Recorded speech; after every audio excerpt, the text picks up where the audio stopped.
1987 No.6 by St. RUFINA.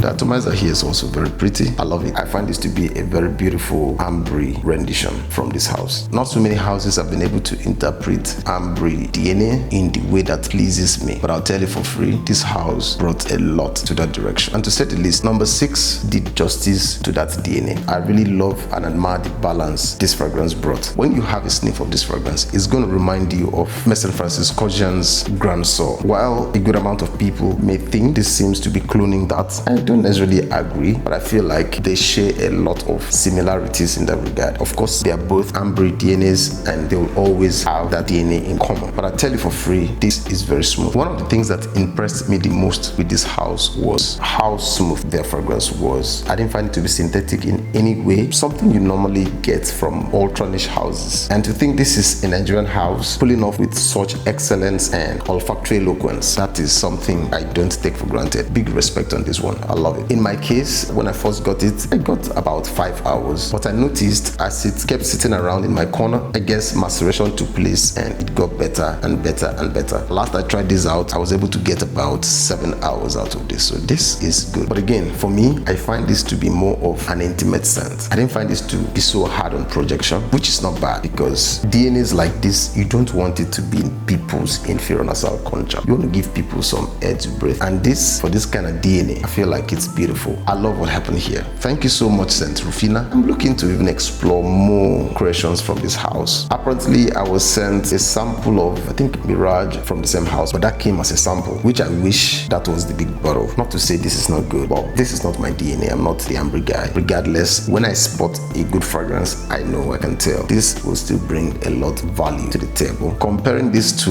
most of the amber scents I have around here, especially in Nigerian houses, I feel like it's highly commendable. I love what's going on here. Good body of work. Smooth, very dimensional. I feel like if the performance on this is a little bit heightened, I'll be more impressed. However, if you own MFK Grand Soul or Nishane Ani, I'm not sure you want to get this. The reason is because they all share the same DNA, which I feel like when you compare price points, Nishane Ani and St. Francis Coccian's Grand Soul is quite on the pricey side. Having to frolic with that DNA at this price point is impeccable. It's not something you see every day. Big recommendation here. I love this house and I love what is going on here. Thank you so much, St. RUFINA. I'm a big fan and I'll be looking forward to exploring even more offerings from the house and from where I stand. Big recommendation. I wouldn't say value on steroids, but great value here. Great value. Allah Hafiz.